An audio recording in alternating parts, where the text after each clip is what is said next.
Hello guys and welcome to Manual Education. So this video is very important for all the undergraduate aspirants जो कि law pursue करना चाहते हैं and they are targeting CUET UG examination which is conducted by NTA.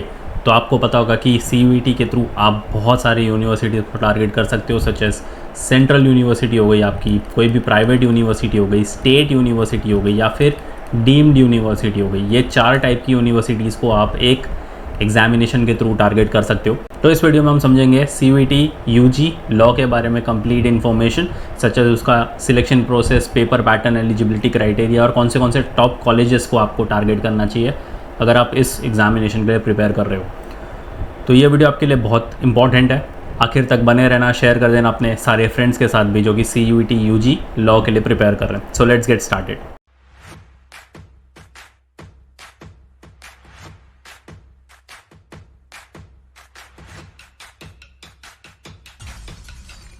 But उसके पहले social media handles के साथ connect हो जाओ, Instagram, Facebook, Telegram, WhatsApp group के साथ ज्वाइन हो जाओ, जहां पर आपको टाइमली अपडेट्स, नोटिफिकेशन, सारी चीज़ें, इनसाइट्स मिलती रहती हैं। मैन्युअल लॉ एंट्रेंस के यूट्यूब चैनल को भी सब्सक्राइब कर लो, जहां पर आपको बहुत सारे इन्फॉर्मेटिव कॉलेज को लेकर रिव्यूज़ वाले वीडियोज़, प्लेसमेंट्स, स्ट्रैटेजी वाले वीडियो, सारी चीज़ें मिलने वाली है। इन सारे सोशल मीडिया हैंडल्स का लिंक डिस्क्रिप्शन बॉक्स में मिल जाएगा, चेक करना मत भूलना। तो सबसे पहले इंपॉर्टेंट डेट्स के बारे में देख लेते हैं कि CUET UG आपका एग्जामिनेशन होने कब वाला है। आपका ऑनलाइन सबमिशन ऑफ एप्लीकेशन फरवरी से मार्च तक का होगा, यानी मिड ऑफ फरवरी आपका जो है वो रजिस्ट्रेशन स्टार्ट हो जाएगा और मार्च एंड तक इसका एप्लीकेशन चलेगा। तो आप मार्च एंड तक इसको सबमिट कर सकते हो। एडमिट कार्ड जो आएगा आपका second week of May, exam date mid में से लेकर एंड ऑफ मे, तो यानी 14 to 15 डेज़ का ये स्लॉट होता है। तो इसमें मल्टीपल पेपर्स होते हैं और जो आपके रिज़ल्ट आएंगे वो आएंगे जून में। अब जैसे कि आपको पता ही है, जितनी भी सेंट्रल, स्टेट, प्राइवेट या फिर डीम्ड यूनिवर्सिटीज़ हैं पैन इंडिया लेवल पर, आप इन सारी यूनिवर्सिटीज़ को टारगेट कर सकते हो through single examination which is CUET UG। तो ये एक इम्पॉर्टेंट टाइमलाइन है, इसको आप कहीं लिख कर रख लो, इसका स्क्रीनशॉट ले लो या फिर आप CUET की ऑफिशियल ब्रोशर पर भी ये सारी इन्फॉर्मेशन देख सकते हो। उसके बाद बात करते हैं एलिजिबिलिटी क्राइटेरिया की। इसको लेकर काफ़ी सारे स्टूडेंट्स में डाउट है कि एलिजिबिलिटी क्राइटेरिया क्या है। देखो, आपको 2 तरीके से एलिजिबिलिटी क्राइटेरिया समझनी होगी। एक तो CUET UG की, बिकॉज ये NTA कंडक्ट करवा रहा है, और दूसरी जो होगी आपकी कोई भी डिज़ायर्ड यूनिवर्सिटी या फिर कॉलेज, इनकी एक अलग से एलिजिबिलिटी क्राइटेरिया होगी। अब CUET की अगर मैं बात करूँ तो for appearing in CUET UG there is no age limit, ठीक है। The candidate who have passed the class 12th equivalent or are appearing irrespective of the age can also apply. However, the candidate will be required to fulfill the age criteria if any of the university, institution, organization in which they want to take the admission.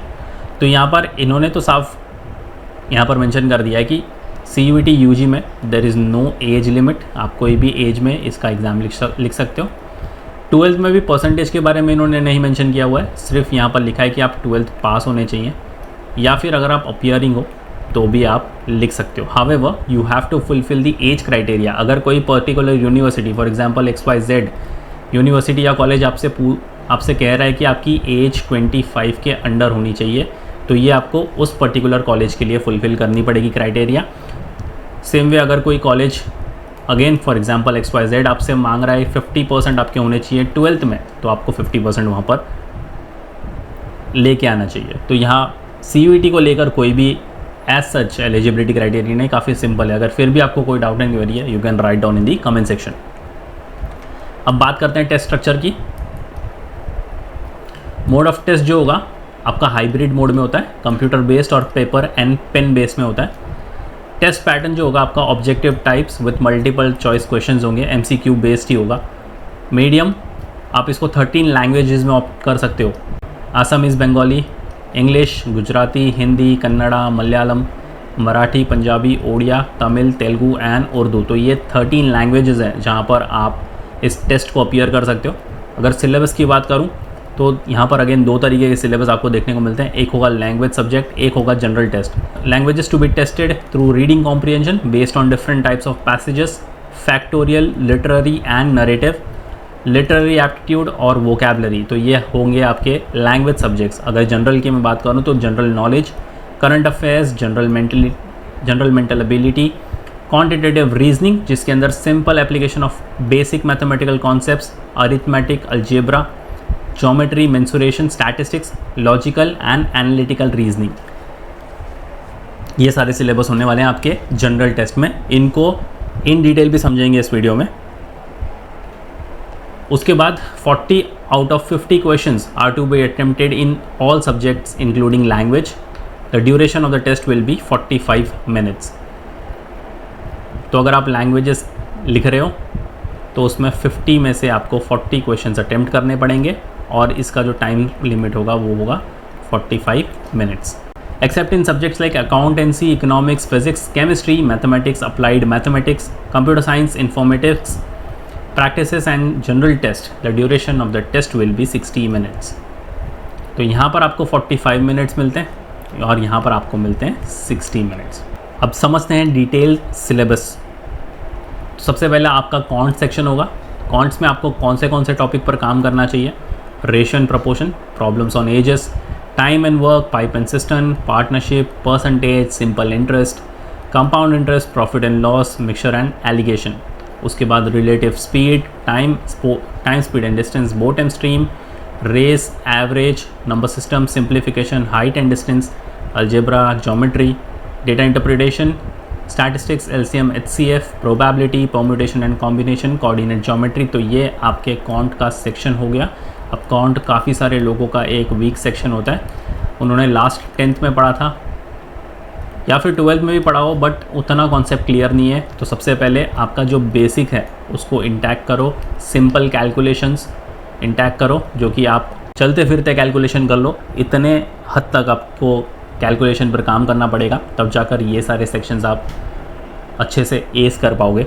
उसके बाद GK and current affairs की बात करते हैं तो यहाँ से आपको 2 चीज़ों पर काम करना है। सबसे पहला होगा आपका स्टैटिक और उसके बाद होगा आपका करंट अफेयर्स। तो स्टैटिक से अगर मैं बात करूं तो national park, wild life sanctuary, classical dance, city and nickname, revolutions in India, कौन से रिवॉल्यूशंस हो चुके हैं, जैसे कि एक ग्रीन रिवॉल्यूशन है, एक वाइट रिवॉल्यूशन है। तो ये सारे रिवॉल्यूशंस के बारे में आपको पता होना चाहिए।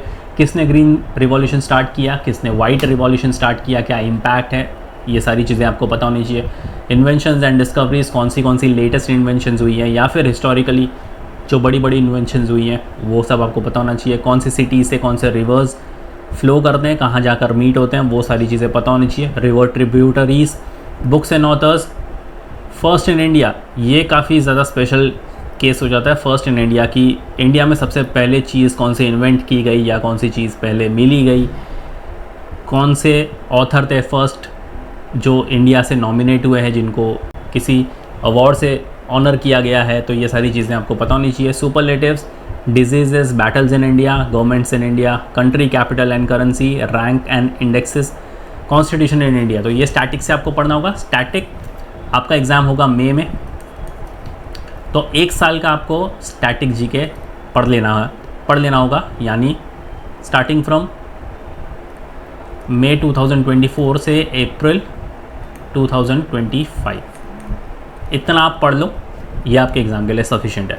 अगर करंट अफेयर्स की बात करूं तो आपके एग्ज़ाम्स के 6 महीने पहले जितना भी इवेंट हुआ है ये सारी चीज़ें आपके करंट अफेयर्स में आ जाएंगी।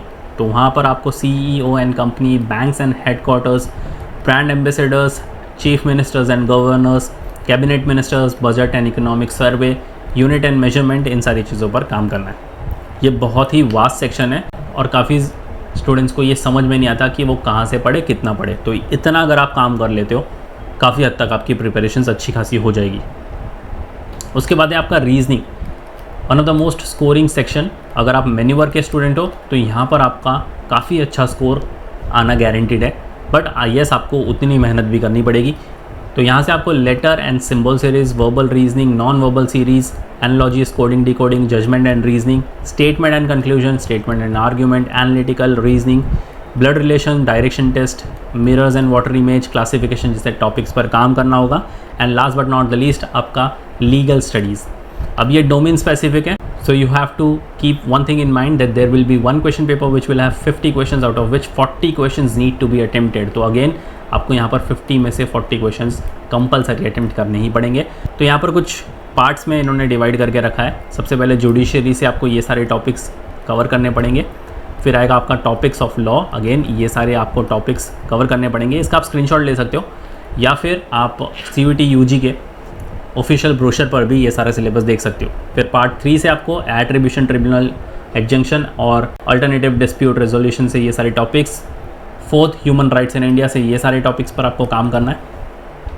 उसके बाद लीगल प्रोफेशन इन इंडिया से ये सारे चीज़ों पर आपको काम करना है और लीगल सर्विसेज से ये सारी चीज़ों पर आपको काम करना है। इंटरनेशनल कॉन्टेक्स्ट से ये सारी चीज़ों पर आपको काम करना है। Last but not the least is a legal maxim, यहाँ से आपको इन सारी चीज़ों पर काम करना है।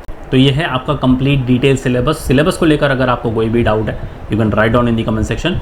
और अब बात करते हैं टॉप कॉलेजेस। ये है टॉप 10 हैंड पिक कॉलेजेस जो कि आप डेफिनेटली टारगेट कर सकते हो। अगर आप CUET UG लिखने का सोच रहे हो तो इन सारे कॉलेजेस को आप अपनी प्रायोरिटी लिस्ट में रख लो। लोकेशन और सीट्स भी आपको पता चल जाएगी, तो ज़्यादा कन्फ्यूजन नहीं होगी आपको ढूंढने के लिए, और इतना भी पता चल जाएगा कि कंपटीशन कितना है, कितनी सीटें कौन से कॉलेज में अवेलेबल है, तो आप डेफिनेटली इनको चेकआउट कर सकते हो। सबसे पहले है हमारे पास Banaras Hindu university, famously known as BHU, बहुत ही फेमस यूनिवर्सिटी, काफ़ी पुरानी यूनिवर्सिटी है, लोकेटेड इन वाराणसी, 286 इसकी सीट्स है। फिर आती है Delhi university which is in Delhi, 2888 इसकी सीट है। Allahabad university which is in Prayagraj, 150 seats इसकी है। BML Munjal university which is in Haryana, 120 seats हैं। Baba Saheb Bhimrao Ambedkar university which is in Lucknow, ये भी काफ़ी प्रेस्टिजियस और पुरानी यूनिवर्सिटी है, 60 सीट्स इसकी हैं। UPES देहरादून उत्तराखंड, 240 सीट्स हैं। Lovely professional university which is इन फगवाड़ा, काफ़ी बड़ी यूनिवर्सिटी है, 120 इसकी सीट्स हैं। MIT यूनिवर्सिटी विच इज़ इन नोएडा, इसकी सीटें मिल नहीं पाई है, अगर आपको कहीं भी मिलती हैं इसकी सीटें तो you can write down in the comment section, so दूसरे स्टूडेंट्स को भी इससे फ़ायदा हो जाए। Rajiv Gandhi university which is in Itanagar, 300 seat हैं। और डॉक्टर हरि सिंह गौर विश्वविद्यालय मध्य प्रदेश, 44 सीटों के साथ है। तो ये सारे टॉप 10 कॉलेजेस को आप टारगेट कर सकते हो। वैसे तो बहुत सारी यूनिवर्सिटीज़ हैं जो कि आप टारगेट कर सकते हो, जैसे मैंने पहले ही बताया, central university, deemed university, private university और स्टेट यूनिवर्सिटी, इन 4 टाइप की यूनिवर्सिटीज़ को आप सिलेक्ट कर सकते हो थ्रू अ सिंगल एग्जामिनेशन। अब एक नज़र डालते हैं इसके सिलेक्शन प्रोसेस पर। तो इन्होंने यहाँ पर क्लियरली मेंशन किया हुआ है कि merely appearing in CUET UG does not confer any right to candidate for admission to the desired university.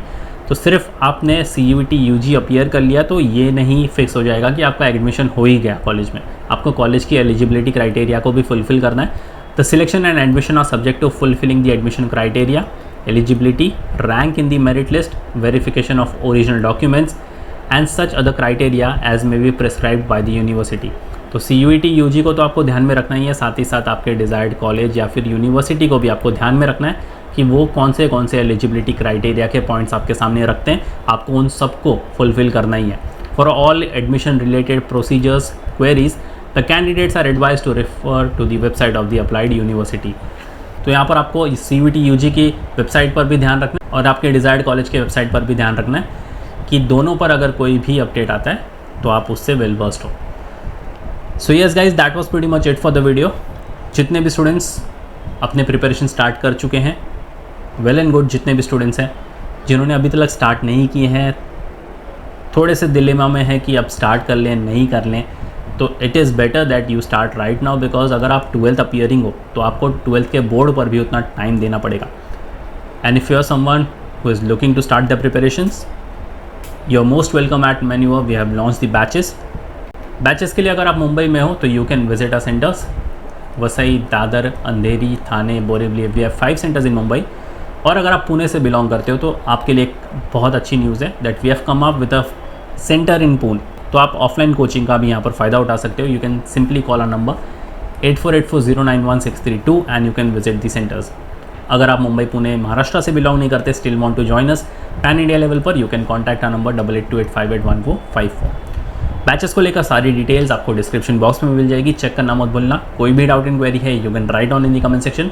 Next video कौन से टॉपिक पर देखना चाहती हो you can write down in the comment section too. And until then I will see you in the next one.